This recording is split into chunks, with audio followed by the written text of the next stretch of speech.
It's the 1st of February 2022, 7:30 in the morning. And finally, after so many years of, well, let's say emotional torture, questioning myself, I finally admitted to myself what is the problem.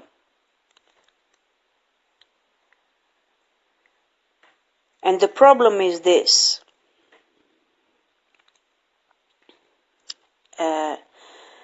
The greatest betrayal of the mankind, the humans, the human, let's say, race in general, the greatest betrayal is that love is not welcome anywhere.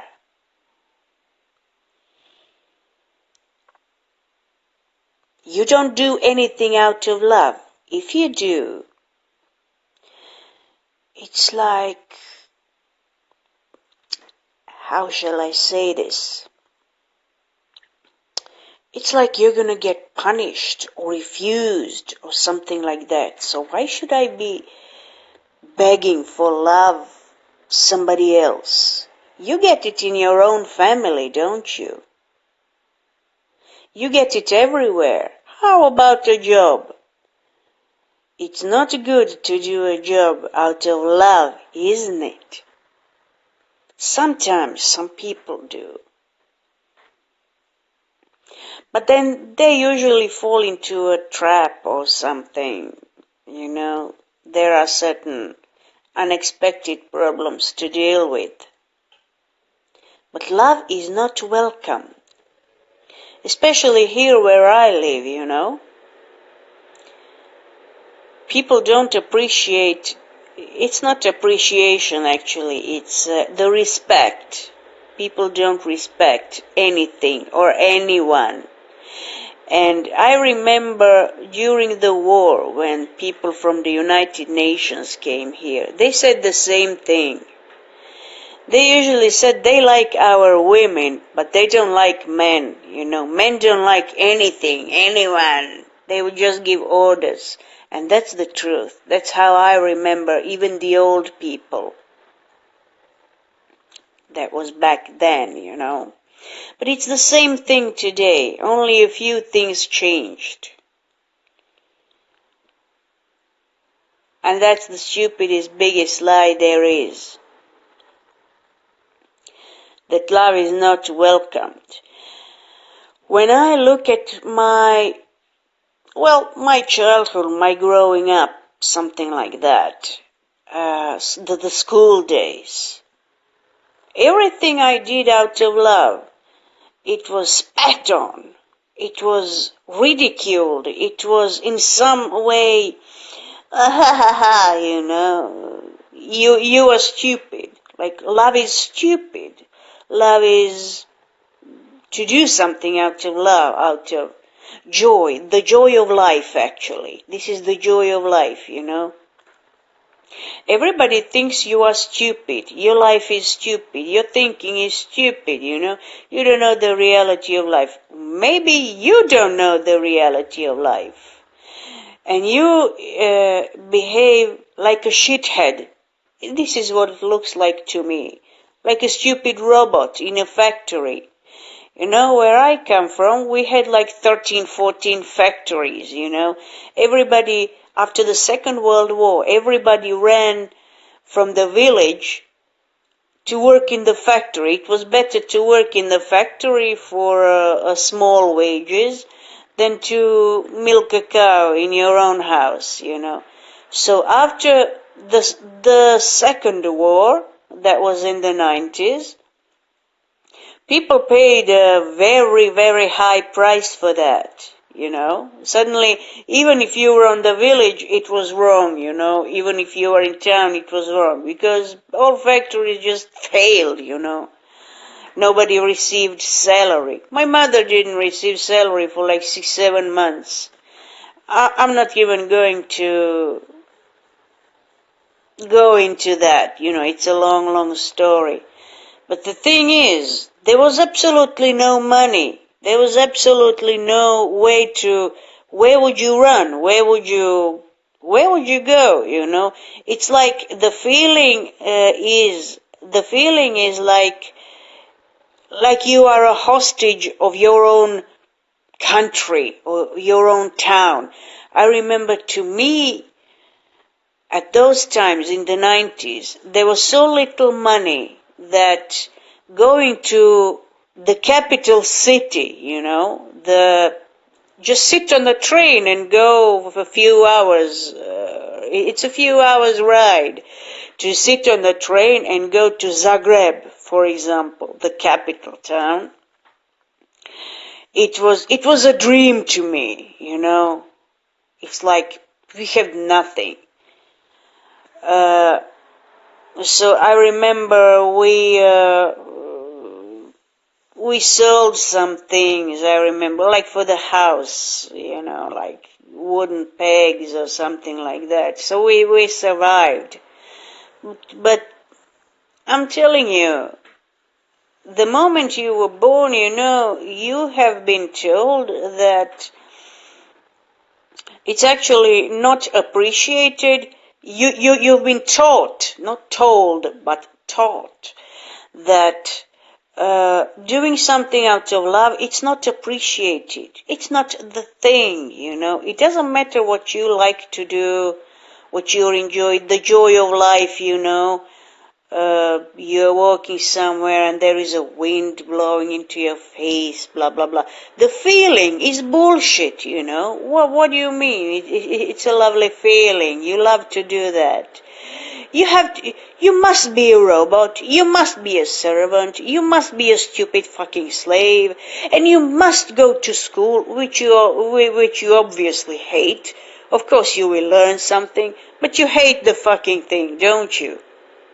It's a repetition of stupidities that you will never need in your life. You must and must and must and fucking must, And you, like, the whole life is you must, which is not true.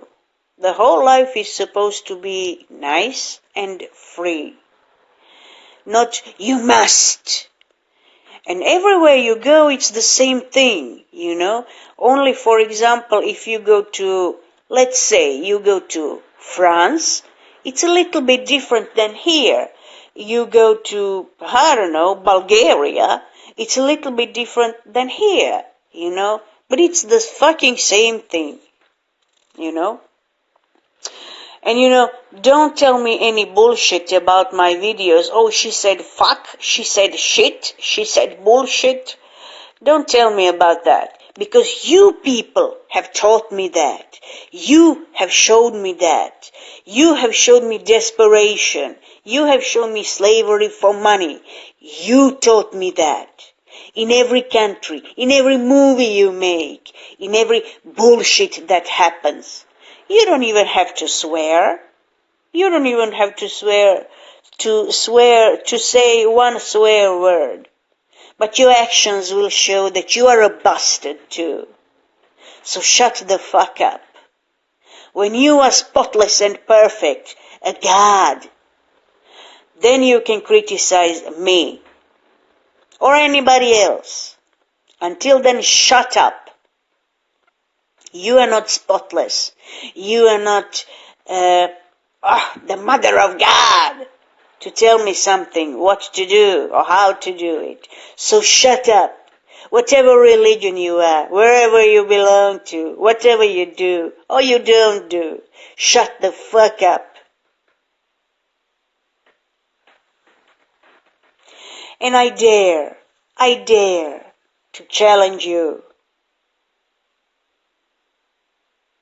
I dare, because you are all The same bastards. And I'm in the sea. I am in the sea of the same bastards like everybody else. So shut up. You're not better than me. You're not better than your neighbor. You're not better than your wife. You are cheating. Or your husband. You are marrying only for money. You know, this is how it goes. Marry well. I always remember this story about Saloma in the Bible. When she wanted, her mommy told her, she was just a dancer. She was, who knows, maybe she was 15, 16 years old. We don't know about that. But I always remember this story. Her mother advised her, bring me the John the Baptist's head on a plate, on a platter, something like that. Which they did, you know. Why? Why did it happen? Why was it written in the Bible? You know, in the Holy Book. Why? Because to show you that her daughter had to marry well. Go and marry well. You know, to marry well means kiss somebody else's ass who has money, you know, put up with any fucking thing for the rest of your fucking life. But you'll have 2 or 3 servants, you know, you don't have to cook or clean. So, you know, you'll have servants. You have a good life. You don't have to live in the village. This is why Saloma listened to her mother. She didn't know even what she was doing, did she? She was just a stupid dancer, maybe 16 years old. Who knows? But her mother wanted for her daughter to marry well. And she asked for the John the Baptist's head. Humans, you think you are so smart and perfect and, I don't know what. You know, in the Muslim world, it's very important to marry well.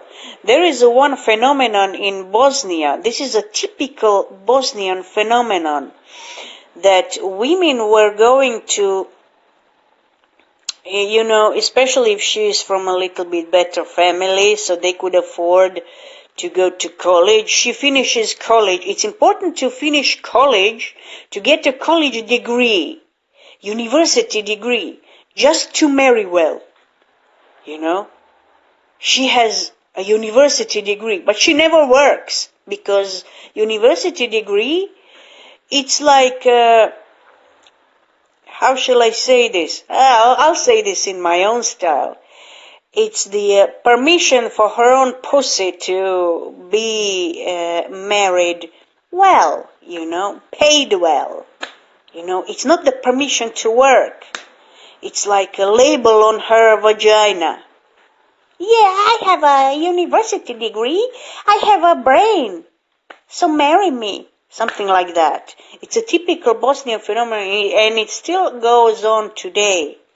You know, you're a female, you go to the college, not to work, to, you know, to get a life, just to work, to have a job. You don't have to have a job. You can just marry a little bit better. It doesn't matter who this guy is. If he's like a politician or something, it doesn't matter who he is. But as long as you marry well, Saloma's mother is very happy. Human stupidity is